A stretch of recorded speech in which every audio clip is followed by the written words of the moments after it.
You're welcome back. This is Newsfile, and this show is paid for by Bank of Africa Strong as a group and close as a partner, MTN everywhere you go. Star Assurance, your solid partner, Ashesi University, educating ethical and entrepreneurial leaders for Africa. Robert & Sons Optical Services, your comprehensive eye care service provider for 31 years. Duraplus, how you get your water matters. So remember, where Duraplus goes, water flows. St. Thomas Eye Hospital, providing excellence in eye care. Hoptel, everything you. Miwe Insurance, dial *165# on the MTN to join. And Magdan Aviation, your dependable private aviation request solved. As simple as that. My guest this morning, Dr. Theo Echampong, is political risk analyst and economist. He joins us by Zoom. Richard Ahiagba is Director of Communications, the New Patriotic Party, NPP. He's right here in the studio. Al-Hassan Suhini is MP, Tamale North, Deputy Ranking Lands and Forestry Committee, and member of the Appointments Committee of Parliament. He also joins us by Zoom. And we are privileged. We tracked down a man who got into the country in the course of the week, Arthur Kobina Kennedy, MD, MSc Health Administration, BSc Physician, activist, and writer. The man who decided that he would not give a penny in his campaigns, and therefore that trust was not rewarded as he tried to be a flag bearer of the NPP. Good morning, gentlemen, and welcome to Newsfile. Good morning. Right. Now, so we begin by going to Parliament. The hashtag Ken Must Go was in full action. A vote of censure against the Finance Minister, Ken Ofori-Atta, which was botched. The NPP MPs walked out. The vote of censure against Ken Ofori-Atta was botched as the majority MPs walked out minutes before the voting commenced. The censure motion against the Finance Minister failed to meet the required number of votes required to succeed. So even though the MPs walked out for the majority side, the NDC MPs stayed and voted nonetheless. Now, all 136 minority MPs took part in the secret ballot. The Speaker of Parliament, Abang Bagwing, gave a ruling on the vote and said the MPs did not meet the constitutional threshold of 183 MPs that was needed. That's 2/3 of the members for the vote to carry. This is in accordance with Article 82(1) of the Constitution, which reads, Parliament may by resolution supported by not less than 2/3 of all MPs pass a vote of censure on the Minister for State following the terms of Article 82(1). The vote is accordingly lost, the Speaker said on the floor. Now, let's go to the chamber, parliamentary chamber, to get some view of what happened. This report, as well as the work of the committee, found as a matter of fact as follows. For instance, on ground one, funding of the National Cathedral, it was very, very clear that the minister exceeded what was appropriated. In other words, he engaged in expenditure in excess of appropriation. Mr. Speaker, in respect of misreporting of data to Parliament,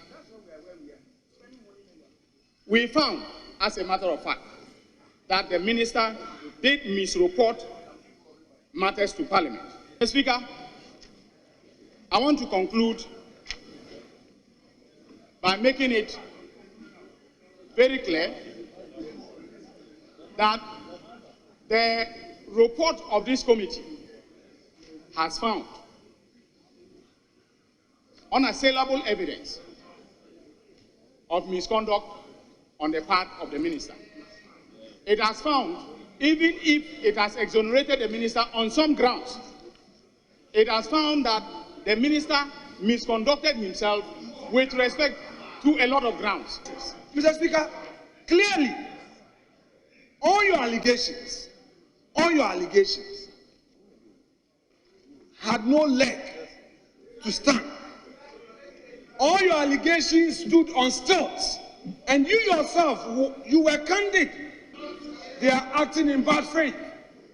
But I want to tell them that our side will not support that part. We will not support them. We will never support you. But we want to take this opportunity to tell you that what you're doing is wrong. My observation quickly is that none of the grounds, apart from ground 4, constituted a proper subject matter for the passage of a vote of censure. The Speaker, indeed, if that is the case, then this Honourable House was also not close to jurisdiction at all to consider any of the grounds for or in support of the motion for censure, apart from what I think may pass, which is ground 4. Mr. Speaker, the conclusion I draw from all of this is that the basis for motion for censure must be an act which strikes as misconduct, illegality, or violation of the oath of office of a minister. To the extent that none of these matters has been established in the proceedings before the advocacy committee, I will certainly submit that the proceedings of the advocacy committee, with all respect, especially on account of the illegalities that I have demonstrated, were forced upon the committee by my good friend Anyenini, were improper, and therefore the motion ought to... Honourable Minister, Like Pontius Pilate, we wash our hands. we will wash our hands. We will wash our hands. We will wash our hands of this. J must come. J must come. J must come. J must come. J must come. We are washing our hands. We are washing our hands. Hey! Hey! Hey! Hey! Hey! Hey! To pass a vote of censure on the minister responsible for finance. Those in favor after the secret vote is 136. Those against, 0. Abstentions, 0.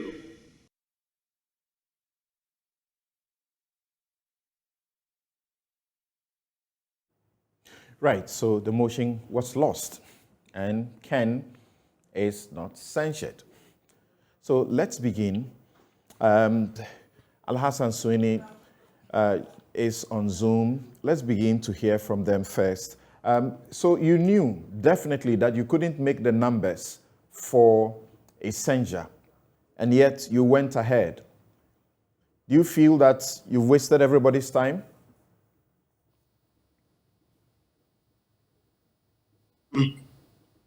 Brother Samson, let me say good morning to you. Let me also say good morning to my colleagues in the studio and those who are also joining us on Zoom like myself, and our distinguished viewers.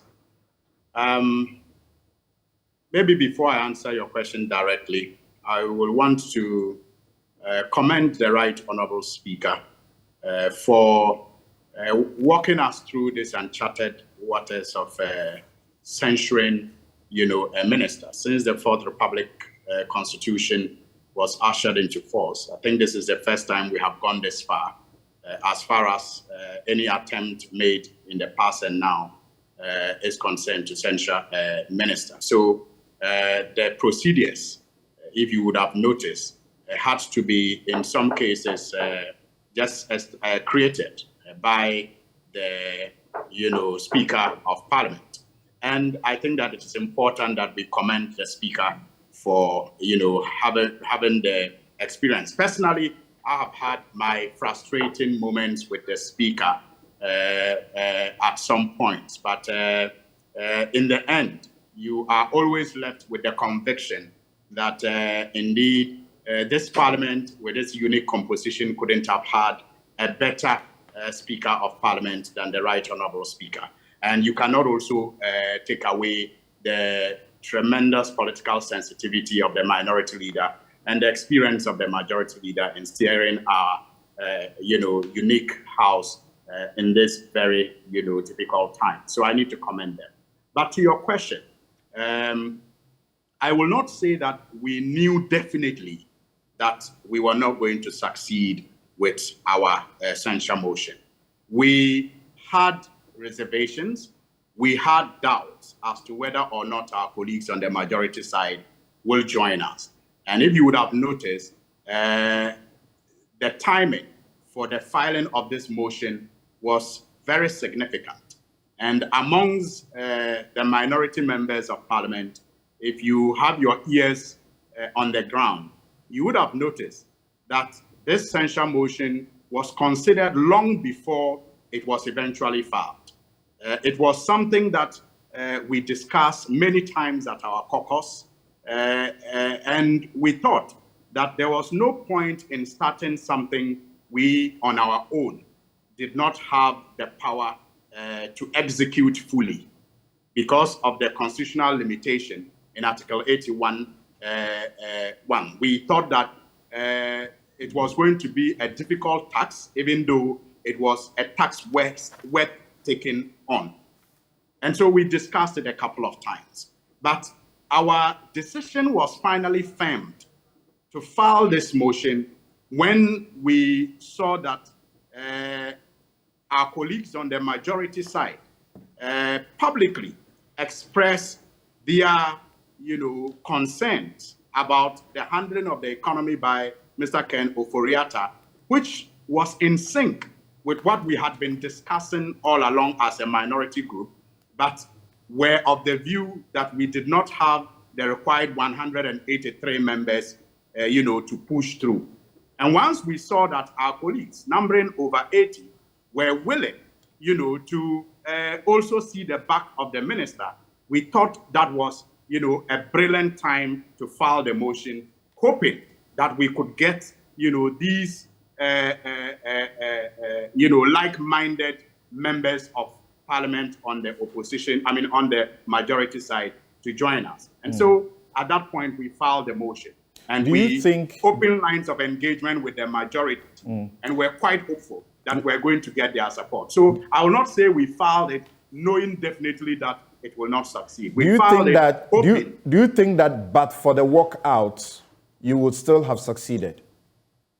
I am definitely sure, because when the speaker, you recall that even last week, when this motion did not find space in the business statement for this week, I had cause to draw the speaker's attention to how important this motion was and the need for us to have, made time to deal with it this week. I was happy leadership agreed with me, and in the course of the week, even though it was not part of the business for this week, found time on Thursday for us to deal with it. So when Speaker at some point, suspended the House, for 10 minutes, I engaged with a number of the majority members, as we usually do when we are on break. And I realized that the whip of the majority was even finding it very difficult to convince some members on their side to agree to work out with them. So they were very certain that if they had allowed their members to stay and to take part in the vote, they were going to likely have some of them, voting with us to probably get the 2/3 that is required. And so the best strategy available to them was to ask them to walk out. I mean, this is in jest, but I did hear one of them request in jest that if they wanted them to walk out, they should pay them disappearance fee before they walk out. But it was said in jest. Right. Of course, the majority had the experience, bitter experience of the election of the Speaker in mind, where the NDC didn't have the numbers, and yet they gave the country a Speaker. We saw how that put almost everything in disarray, because the majority somehow was so sure that Speaker Makokwe would be elected. Brochures had been made for him to preside over Parliament, for the president, you know, and all of that. And unfortunately, things turned a different way. And then new printing had to be done to insert for Bagwing, you know, to take over. So, Richard, that is the experience that led the majority to walkouts. You agree? Well, Samson, good morning to you and to my senior brother and then our colleagues on the Zoom. I disagree with that position, really.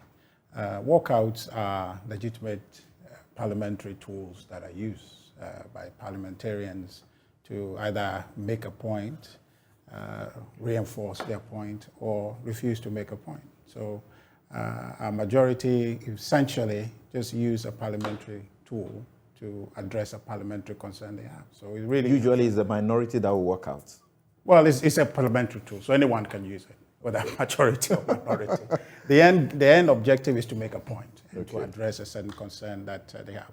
But you know, Samson, truly, and I listened to my brother Suini very carefully, they engaged in a needless exercise, really. Bearing Article 82.5 in mind, it was a needless exercise because the majority had given a press conference, which press conference the president and party elders have called them to a discussion. They have agreed, issued a statement, I think this was on the 26th of October, to say that yes, based on the understanding they've reached with the president, they will hold on for the finance minister to deal with the two express issues before him, the IMF and the budget, and subsequent to that, the president will act on their request.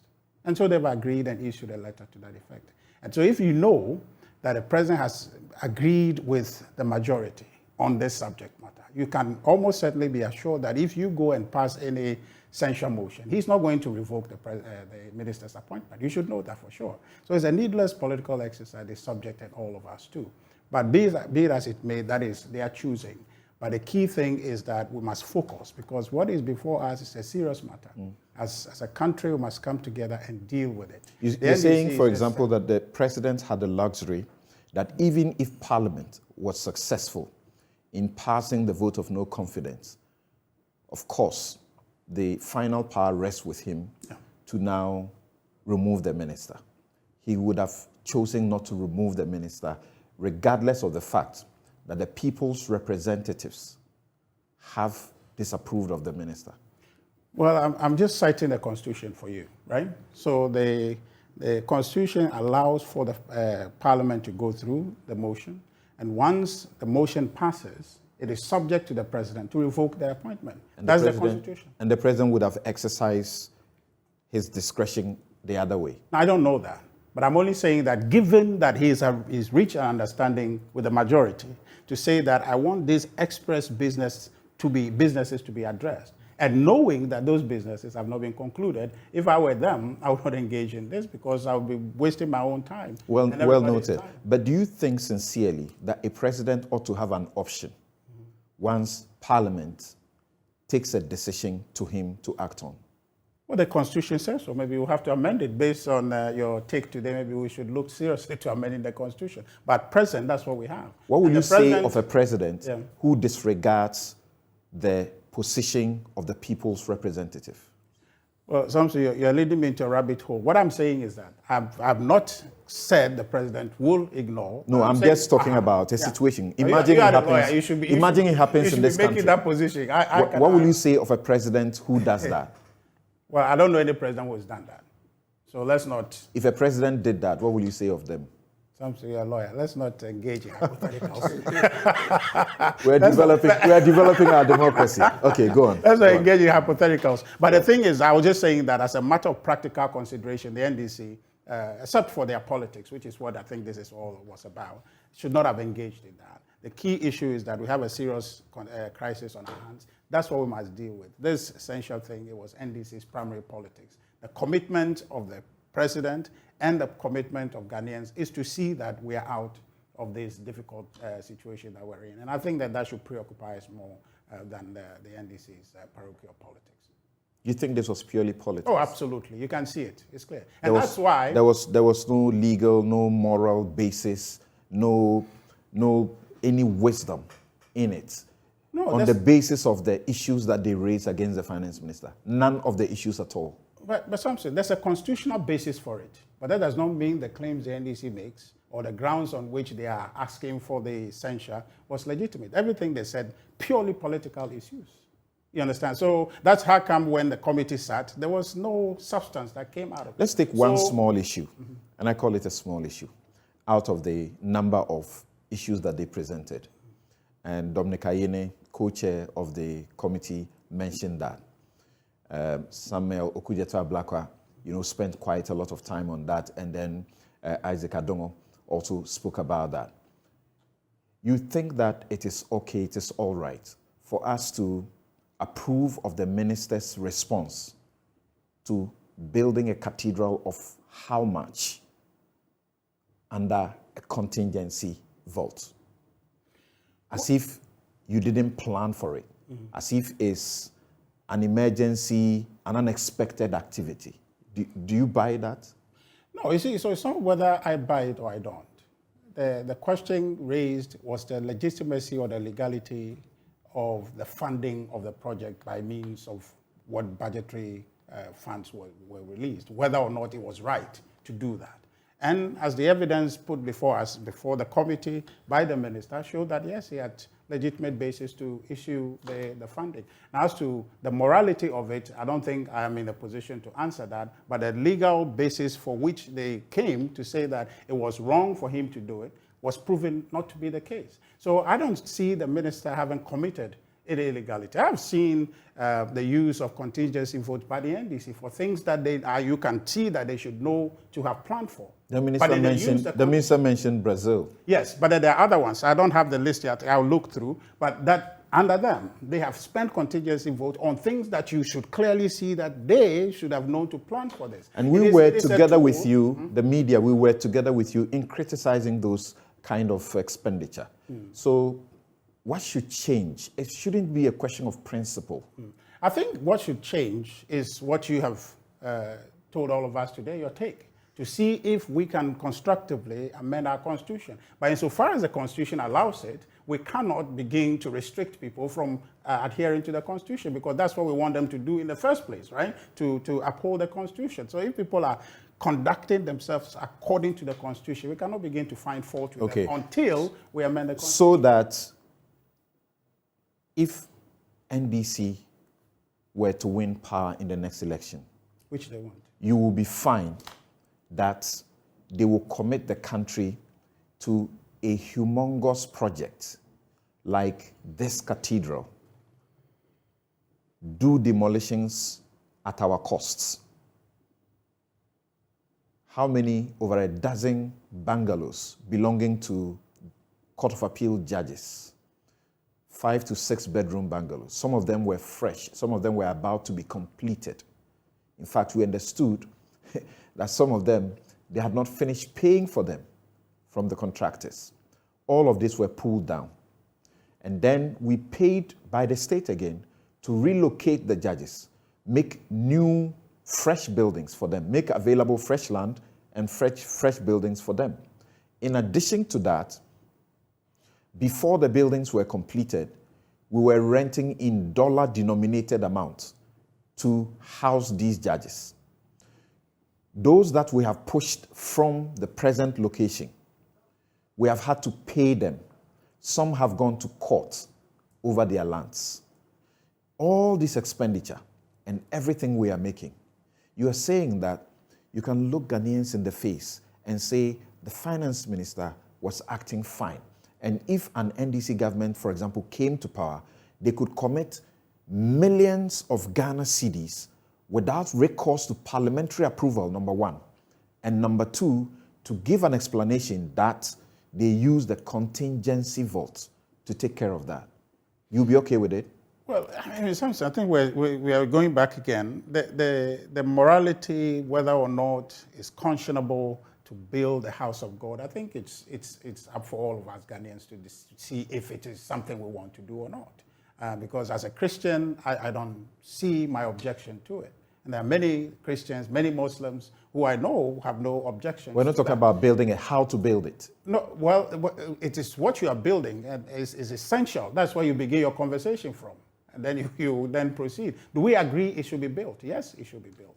Now, if you are using the contingency vote and allocation from there to support the building of a house, which the Constitution allows you to do, and the minister has not committed any illegality, for that matter, the government has not committed any illegality, to advance a project which, as a Christian, I believe is necessary. Except that, you will say that the project does not merit our support, then we can have that conversation. Yes, there are many things that you could use that money for. In fact, in your take, you showed a school that can be built. Yes, we must do all of that, and all of that are being done. But the idea is that we should choose to build all those, excluding our spiritual well-being. I think that is a choice we have to make, and we have to strike a balance. I see the government seeking a balanced way of developing us, both physical and spiritual. It's not a Christian edifice. It's not for a Christian purpose, if you listen to the government. Okay, now, Dr. Theo I think I agree with you. Right. I agree with you. It has spiritual essence, but it has a commercial value, which actually even validates the position of investing in it, because then it has a tourist potential. Thank you. Dr. Theo Champong, we hear from you before we come to Dr. Arthur Kennedy. Now, you are among a number of, finance and economic professors who have spoken to our medium and other media, and you have been very clear that the position of the finance minister was not tenable, has not been tenable for months now. What do you make of what's happened in Parliament? Yeah, so you're absolutely right. I mean, as far back as June or July, I was one of the few people that started calling for the finance minister to go purely on policy grounds. And I thought that several mistakes had been made, including even the passage of the e-levy and the lack of consultation, and eventually coming to bite us, back in the face. In terms of the process itself and what took place in Parliament, I think there are 2 points that I want to sort of make there. I like the idea, just like Suhini said, of testing the constitutional processes when it comes to the vote of censure, and going through those motions and seeing the finance minister also being given an opportunity to respond to the issues that were tabled before him to address. That, I think, was a plus for our constitutional advocacy and constitutional evolution. And it was good watching those motions taking place, and the back and forth and the sort of jaw-jawing of the ideas. But I think the outcome was a foregone conclusion.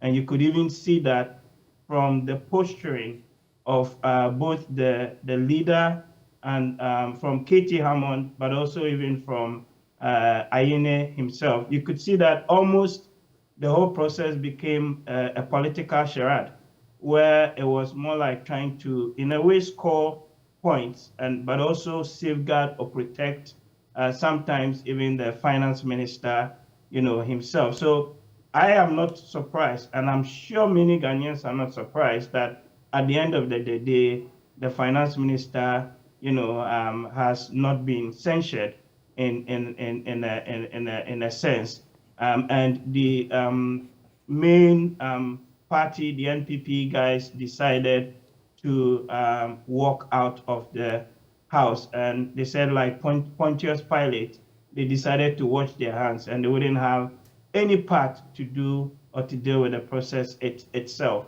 That was almost forgone. We knew this is what was going to come up to.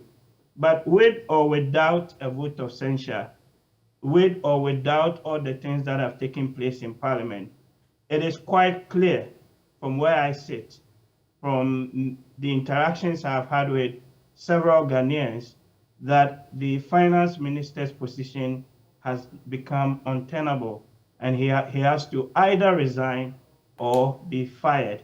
I get the point that you're in the middle of an IMF negotiation, and the budget had to be read, etc. But you don't really need him to have done that. There are other people in and around the government and within the ministry that, in my view, can equally lead the negotiation process with the IMF and bring us to an objective conclusion that safeguards the interest of Ghana. I don't think that it is necessarily Ken that must really drive the process. So I still stick with the point that I made almost 5-6 months ago, that the position of the finance minister has become untenable, and he must either go or be dismissed by the president. Do you share the view of a section of the public, including some journalists, that this was all contrived? It was a political game, and it was not intended to achieve the outcome that it should have? But we cannot deny the politics of it. The way the country is run sometimes is purely on partisan lines. That is quite clear. But there's also, or there was a process constitutionally that the finance minister went through, and that also we must acknowledge. So there is a constitutional process, but ultimately the outcomes of that constitutional process was a political outcome, and both of them go in a way hand in hand. But I indicated to you a few moments ago that you could even see from the posturing of the committee and the direction of the questions and some of the interventions that were being made, that, look, it was going to come to a point that the finance minister would be let go, and that vote of censure would pretty much come to naught. And we all saw that in the deliberations. I mean, to the point that even some of the issues about the oil funds and GMPC and not, and things that from where some of us sit was quite obvious, became subject to back and forth, and then even the vault issue of taking money to fund the cathedral, etc., where I don't see, or many people don't see it necessarily as an emergency. Nonetheless, we still went ahead to fund that. It was very clear, really, following the deliberations, that there were some grounds in some of the claims, but ultimately it's a political process, and the politics cannot be discounted. Right. I've had interaction with some, statesmen who asked the question, why are we all blaming Ken Ofori-Atta really? And whether we are serious about that, because as far as some, leaders, people with experience are concerned, is the president, not Ken. So if he justifies that he's using contingency fund to build a cathedral, he couldn't do that without the president. If we are in a crisis where we are being asked to pay more taxes, where people are being asked, obviously, to take haircuts, pensions are being diminished, and as we understand, without the IMF, we are doomed. Yet within that budget, the budget for economic recovery, out of the crisis, he still makes provision for the cathedral. So much money, more than putting two important other, subsectors of the economy together, what such institutions get. So they say, we have just been, targeting the wrong person. It should be the president. But Dr. Arthur Kennedy, let's see if we get some fresh perspectives on what has transpired as far as the censure vote and the general Ken must go, debate goes. Yes. Good morning to your audience. It's a privilege to be here.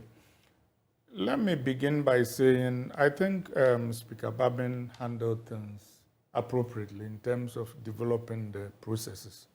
But I think even before this went into the chamber, a lot of significant things had happened. And I actually agree that the finance minister's position has been untenable for quite some time. Actually, one of the things that those defending him miss is that regardless of the details of what we just saw, we have telegraphed clearly to the world as well as to ourselves in this country that the finance minister does not have the confidence of his country, even if he has the confidence of his president. Now he's negotiating with the IMF, and we have in evolution a deal that everybody thinks will last until 2020, that is even probably into the next government. And the person who is the point person and sitting across from the IMF and making commitments on our behalf, we have already said, according to the president's agreement with the MPP MPs who asked for him to be fired, that, once these negotiations are over, he will leave. That means that he will not be there, in effect, to stand behind the agreements that are being reached as it is being implemented. That, to anybody who knows anything about diplomacy and negotiations in the international arena, is a significant disadvantage. It weakens the hand of the person who is negotiating for us. The second part is domestically. For our budget negotiations, there are times when the finance minister, for example, deals with labor unions and others asking for pay increases and adjustments, and he tells them, look, this year we can do this, but take it from me, this is my word, that we will deal with the problems you are raising maybe next year or 6 months down the line or inside agreements, and they shake hands over it. You know the person you are shaking hands with is going to be gone, quote unquote, right after the budget. It undermines the process of negotiation and our confidence in the things that we agree to. To move to the process of how all this happened, it was very fascinating listening to my brother here, but this is a charade because, as Kwesi Prempeh is fond of saying, we minor in majors and we major in minors. Because, in fact, even if the MPP MPs had stayed and this motion of censure had passed, like you pointed out appropriately, it will still be up to the president to decide whether to relieve the finance minister of his position or not. Of course, if it was an impeachment, then it will be different. A motion of censure historically, there are about 3 or 4 US presidents who've been censured by the Senate. It doesn't lead to anything except for the fact that, you feel a little bit embarrassed. But the part that is serious is that, indeed, the MPP MPs, 90 of them went on the record. 95, thank you. On the record and said, Mr. President, this finance minister must go. Then now, the NDC MPs also say, we've been thinking of the same thing, so let's join together and send a signal to the president that indeed it's not just you who have problems. The whole nation has problems with this gentleman. And somehow, the very people who had gone to the president to demand this person's head now won't support a motion of censure. That sounds strange, particularly given the fact that we know from news reports that while they were discussing this and the president and his allies were trying to persuade them to change their minds, some businessmen visited them, and there are reports of whether envelopes were passed and later returned. Not reports, or they said it themselves to us. So if this is the case, then it begs the question, is it that apart from the envelopes that were passed and returned, they have received other inducements or pressure or whatever to change their minds, because it is strange that they did what they did. And not only that, I can't even find an example in history of a majority walking out of chambers. After all, they have the numbers. So if they are against the motion of censure, they can vote against it. So why this did they majority walk out? doesn't have the numbers? So Well, but my point is you need 2/3 for it to pass. So you know that if your people vote against it, it is going to get anywhere near the 2/3. So the purpose of this is to make sure it fails. So why wouldn't they stay and vote for it? What were they afraid of? because it was a secret ballot and some of their members could vote. Well, that's my point. Is it then that we now elect MPs and we are afraid that they will exercise their conscience in the vote of this? You know the political structure in this country, that these MPs, the 95 of them, they are looking to come back to Parliament the next time. They must win their primaries. Do you sincerely believe that they could have exercised the option to stay when their side was being cleared off the House?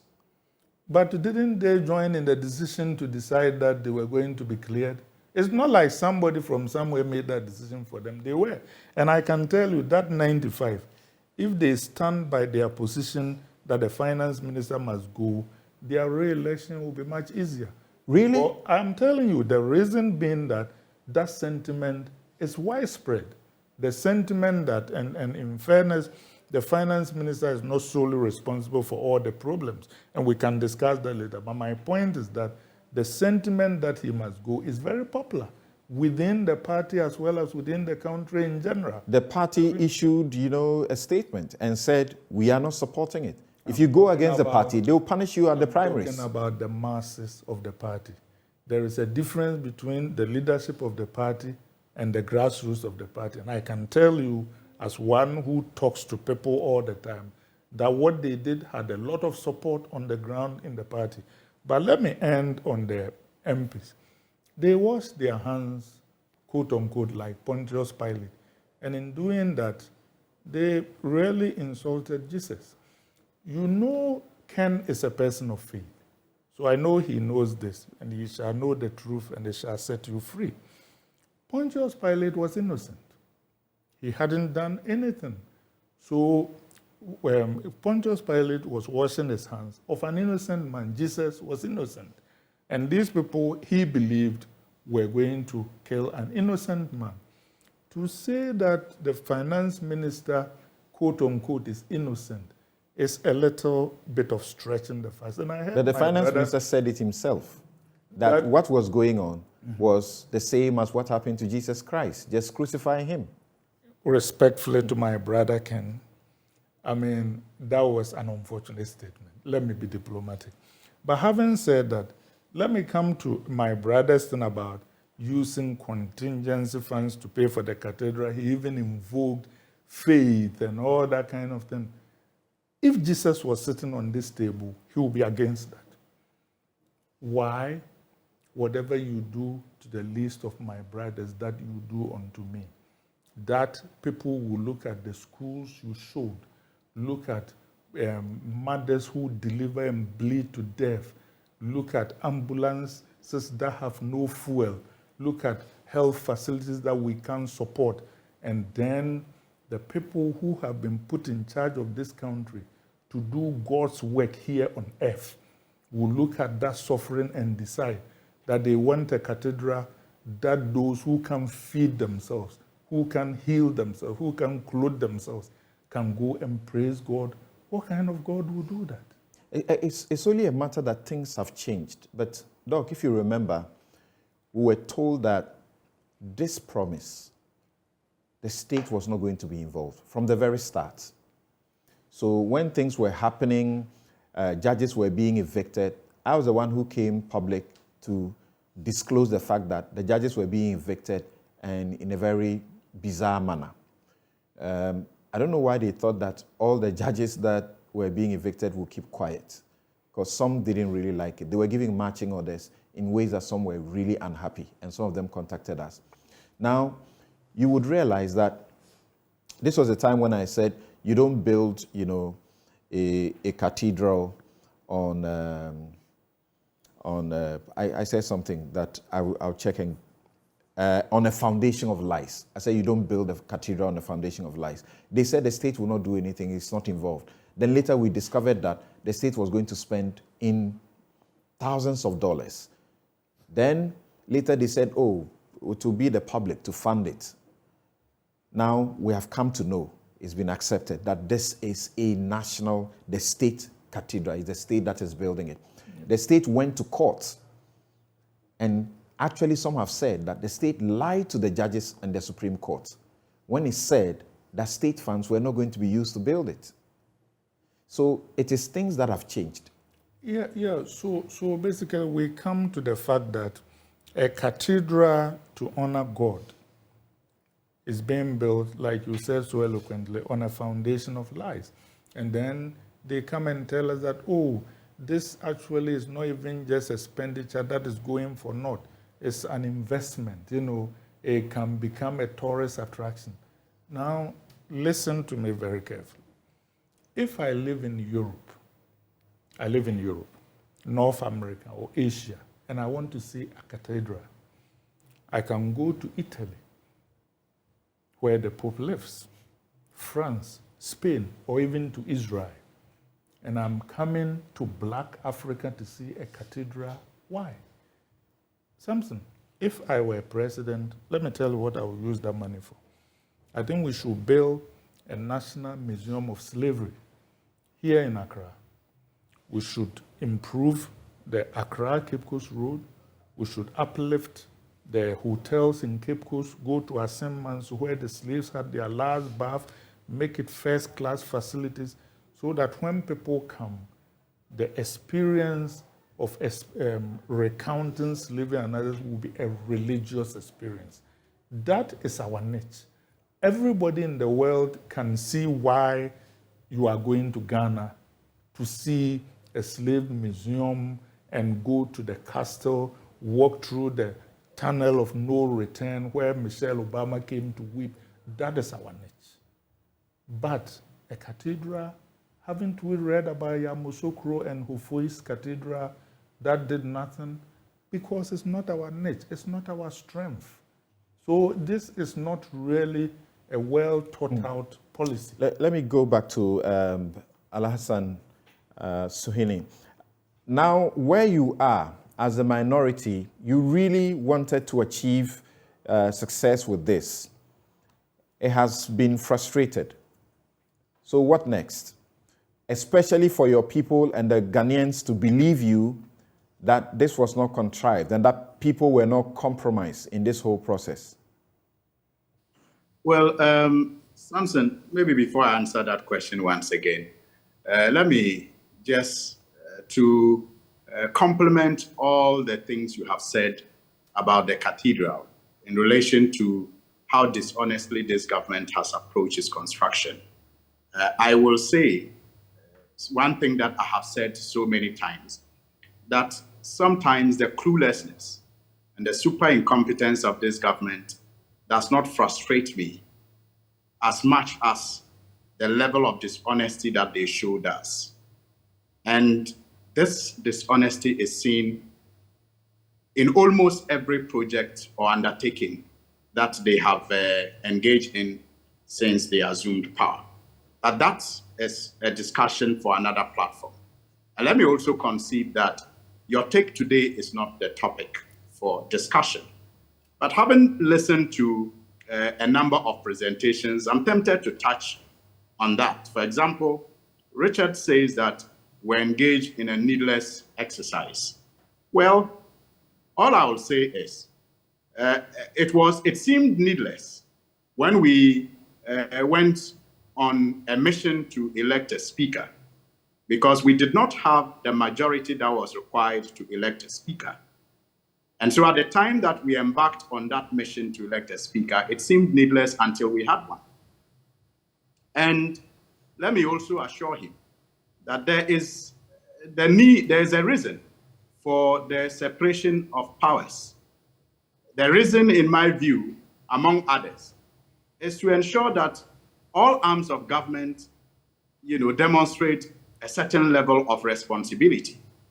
And so, as members of the legislature, if it is our responsibility to pass a vote of censure on a minister that has become so unpopular, especially supported by research from various institutions and polls conducted by various agencies, it would have been a mark of irresponsibility for us not to exercise that responsibility that has been bestowed on us by the Constitution and rightly expected from us by our citizens.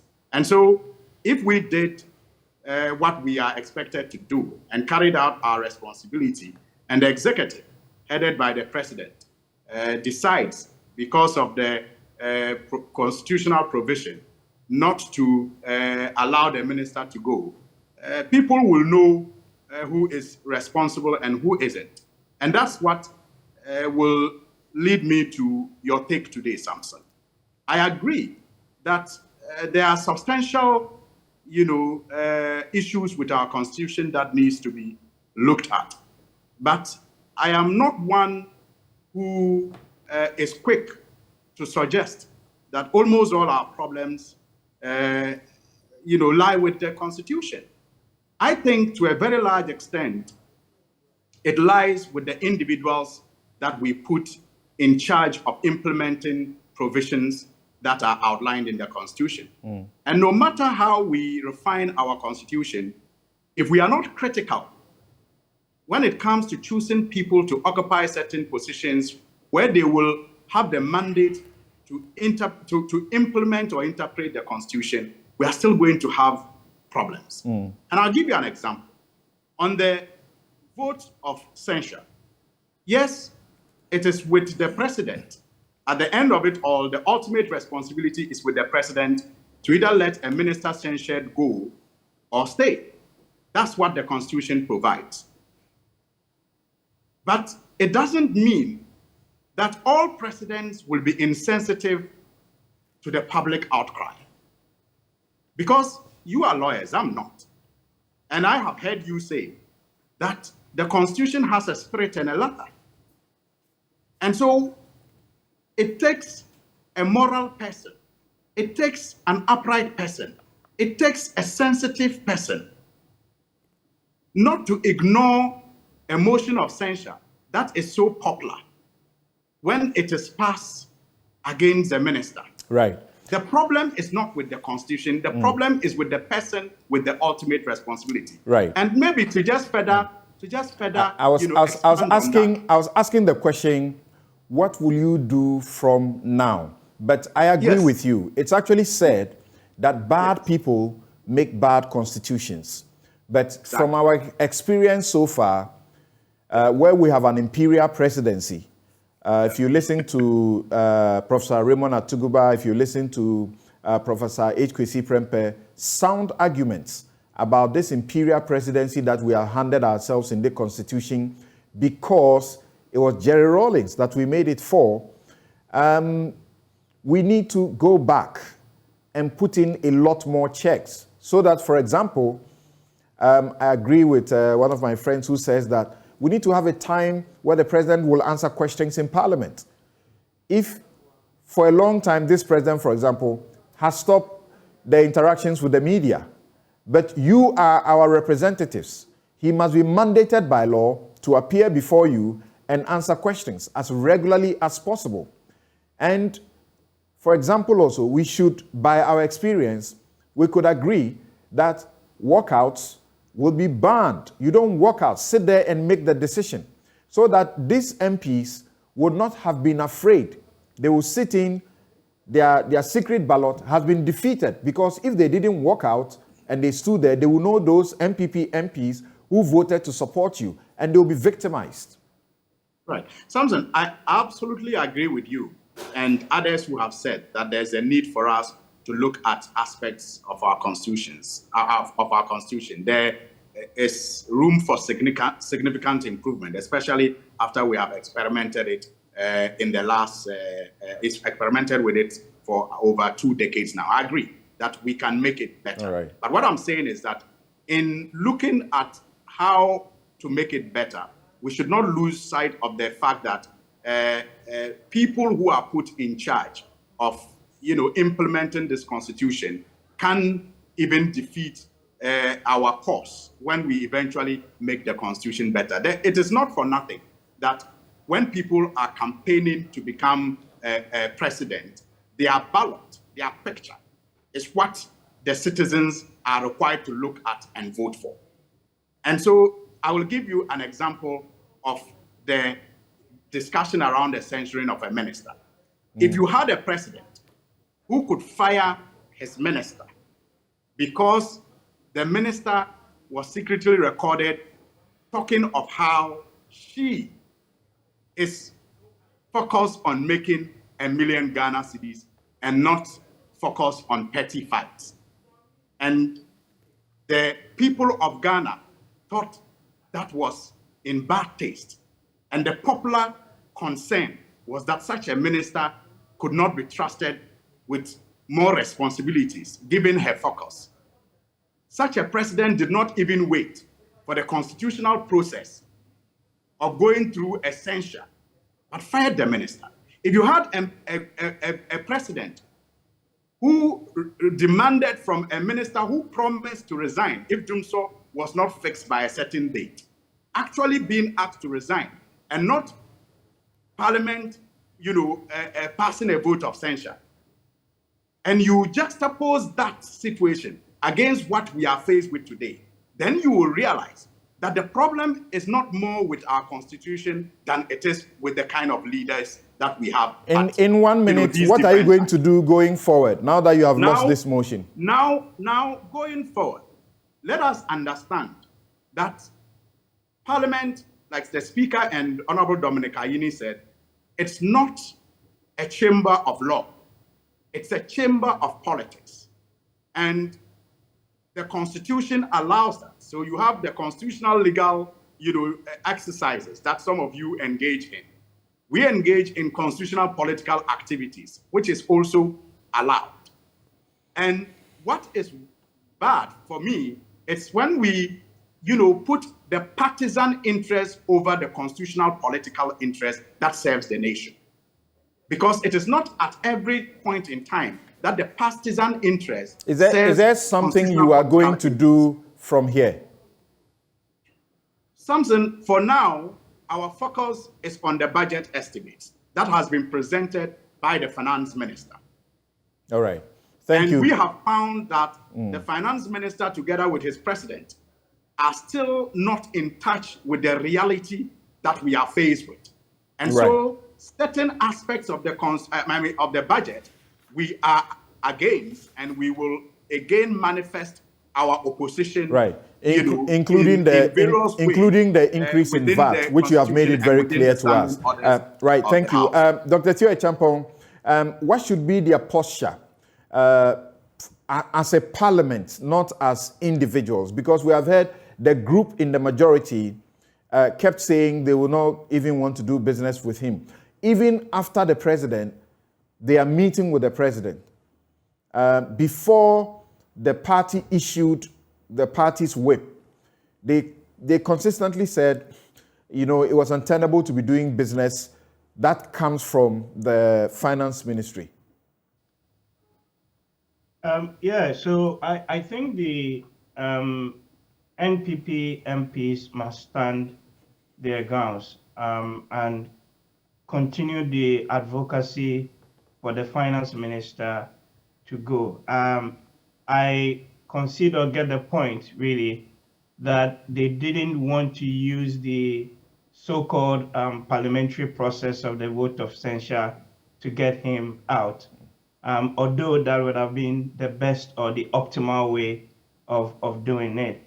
Nevertheless, I still think that if you speak to any or many a Ghanaian on the streets of Accra or Kumasi or any other part of the country, it's quite clear that part of the problems and why we are where we are as a country really stems from some of the decisions of the finance minister. And I would expect then the MPP MPs to push that advocacy for the minister to go, because you see, Dr. Kennedy makes a very important point that the person who is going to be making or leading these IMF conversations and negotiations is not even going to be there in the first instance to implement them. So why then drive the negotiations? Number two, the finance minister told all of us that he's more or less working for Ghana for free. Is that not the case?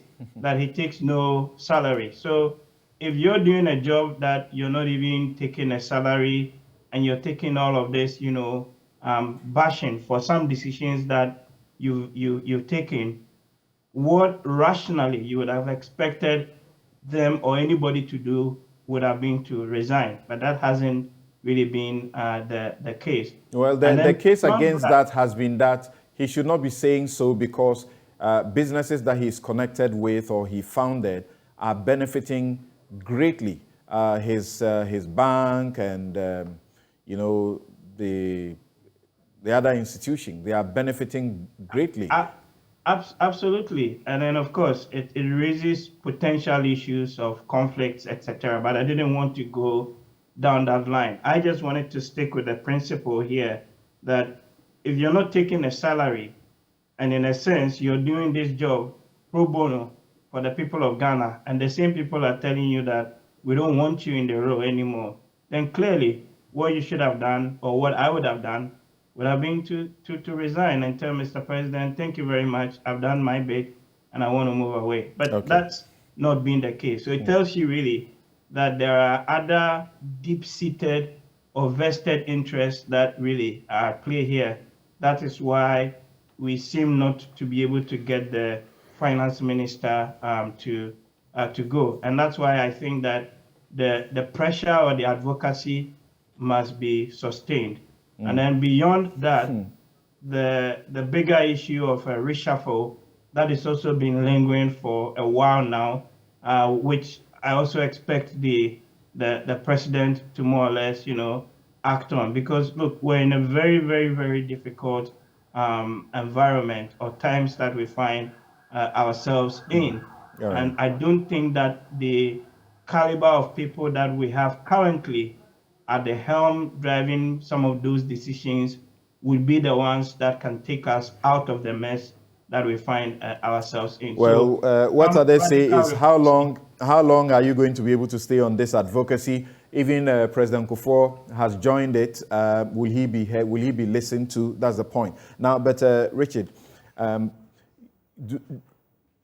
you think that the relationship between the minister and his own party people in Parliament will be healthy going forward? Because a lot of business has to go to Parliament from the Finance Ministry.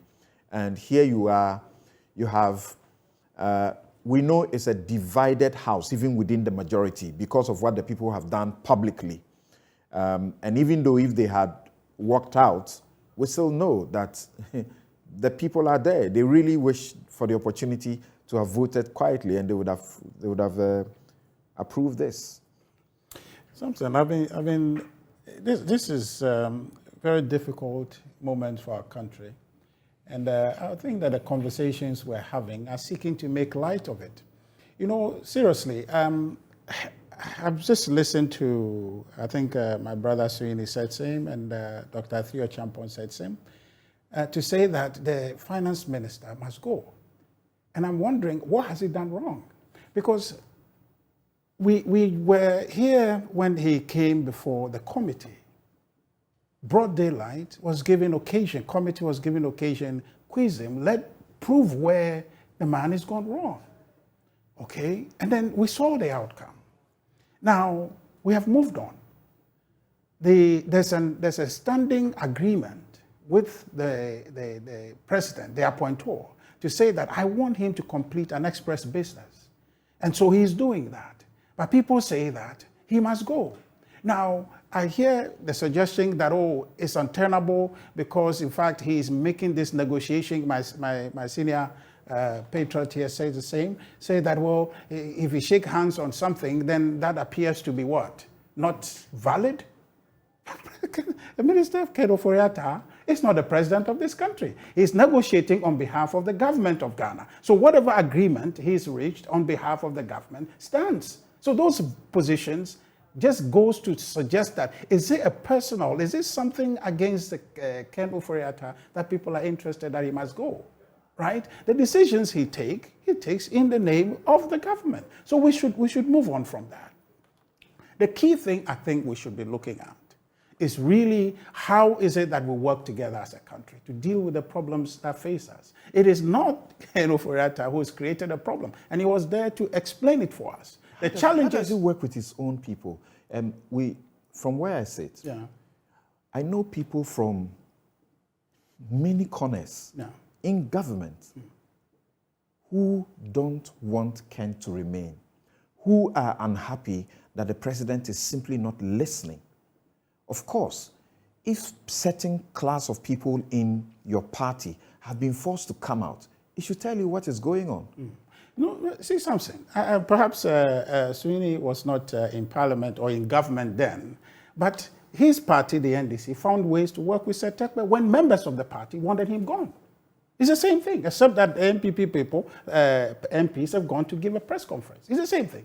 They wanted him gone. The president, John Dramani Mahama, His Excellency, spoke to that members of his party wanted the finance minister gone. How did they work with him? Did you find one single civil society asking Setekpe to go? Because they didn't give a press conference. Now, almost all the civil society organizations in this country came together and said Ken must go. Yes, you asked a specific question, that how did members of his own party, or how are members of Ken's own party going to work with him? And I'm saying that in the NDC parliamentarians wanted him gone, but they worked with him. And I'm asking you, President Kufuor must be speaking to President Akufo-Addo in secret, in private.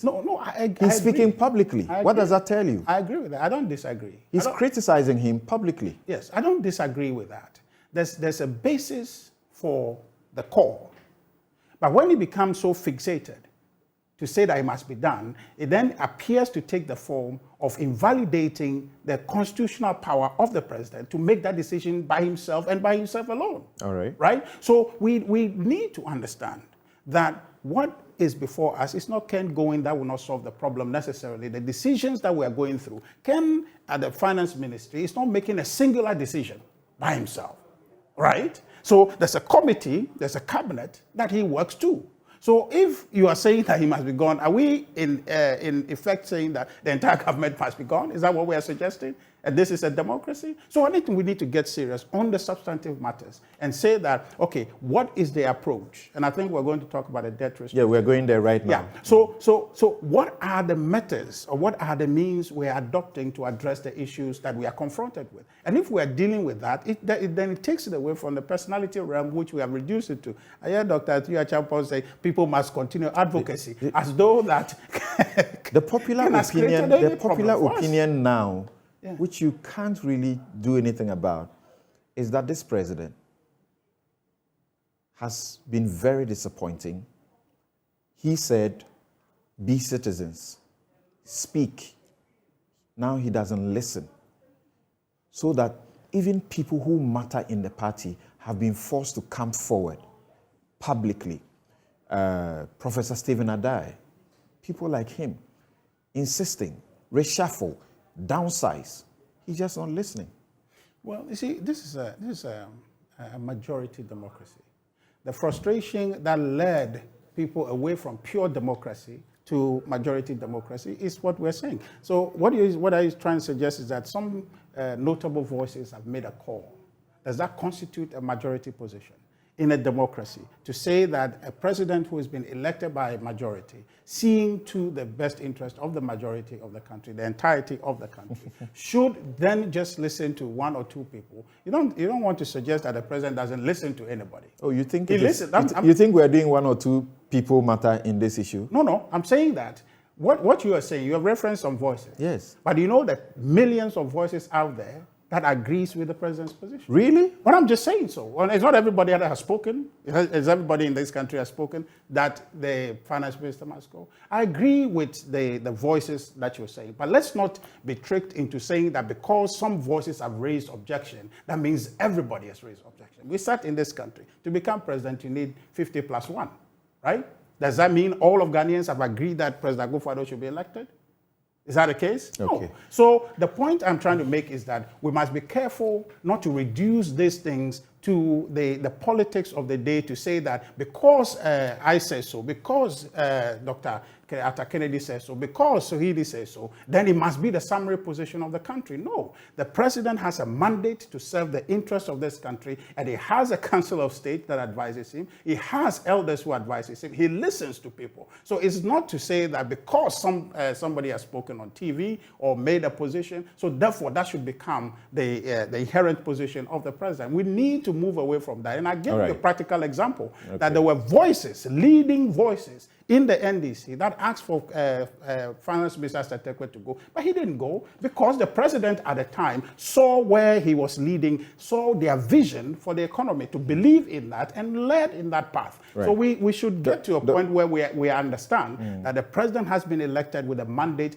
and by his adherence and upholding of the Constitution, he is seeking to do the best for Ghana. Right. So we hear Dr. Arthur Kennedy, and then we take a break. I have some of your messages too. I'll share them with you. You are actually itching to speak, so let's hear you on what you have to say, and finally your point on whether you think this committee was actually serious, that it produces a report that doesn't have findings or facts plus recommendations. What sort of committee was that? Okay, so let me respond to my brother. You know, in politics, public sentiment is everything. So, yes, it is rare to get 100% of people saying the same thing. But the public sentiment clearly, and I think you would acknowledge it, that a lot of Ghanaians, more Ghanaians want the finance minister to leave than want him to stay. So, yes, it is the president's prerogative to make that decision, but he was the person who said, I will protect the public purse. He was the person who said, be citizens and not spectators. And the citizens are speaking. Not only that, in actual fact, the one point that I agree with you on is that it is unfortunate that Ken has become, quote unquote, the scapegoat in all this thing. That I agree with, because after all, he's not a one-man economic management team. It is a team. And I remember that a few years ago, when things were going swimmingly, there were people like Senior Minister Safu Mafu talking about the stellar performance of the economic management team led by Vice President Bawumia. So obviously, Mr. Ofori-Atta is not making these decisions as an individual. Not only that, even when the president names an economic management team, he does not relinquish his responsibilities, as you have eloquently said, and his privileges about the person who bears ultimate responsibility. So obviously, if we are unhappy with the finance minister's performance, then by implication, we are unhappy with the economic management team and all other members of it, as well as the president who assembled them. But he's the head of our economic situation because of the ministry that he heads. But I understand, so he suffers it. But my point is that they are a team. Just a small point. But you know, he only deals with the fiscal aspect of the economy. There's a monetary aspect that. Yeah, but you see, I don't want to. It's a Ministry of Finance and Economic Planning. Yes. You see, I don't want to do the tea livery, because when things were going well, there were a lot of people scrambling to get some of the credit. Right. I'm just saying that if there is blame, then all those who were scrambling for credit should get a little bit of that blame. That's my central point. Okay. And as far as the committee is concerned, I get you about no findings and all that. The committee didn't do everything it was supposed to do. But in actual fact, they made this look like a legal procedure. This is a political process. So in actual fact, that's why in other jurisdictions they say you can even be impeached for what? High crimes and misdemeanors, because it's a political judgment that they are making. So the motion of censure can even come from something that is not substantive, like, oh, you've gone to behave in public in a way that people think does not reflect well on the country. you can be censured by Parliament for that. Because they find your behavior. It doesn't even go to substance. So these are political. Well, the Attorney General does not agree with you on that. And the Attorney General is supposed to be the lawyer for all of us. Now, we take a break. With him on that, right? Sorry. You also don't agree, because it's a legal process, literally, by allowing the defendant to speak in his own defense. It's a legal construct by definition. Yes, as for the right to be offered the opportunity to speak, the law is clear, the rules of natural justice. You should not condemn a man without hearing him, and you should not be a judge in your own cause. My guests are Dr. Theo Echampong, political risk analyst and economist, Dr. Arthur Kennedy. He's a physician, he's an activist, he's a writer. Richard Anyagwa is Director of Communications of the NPP, and Alhaji Alhassan S. Suhini is MP, Tamale North, and Deputy Ranking on Lands, Forestry Committee and the Appointments Committee of Parliament. We'll take a quick break. When we return, I'll read your messages on this matter, and then we will go into why there is this mass rejection, so to speak, of the domestic exchange, is it debt exchange, DDE. We'll be right back.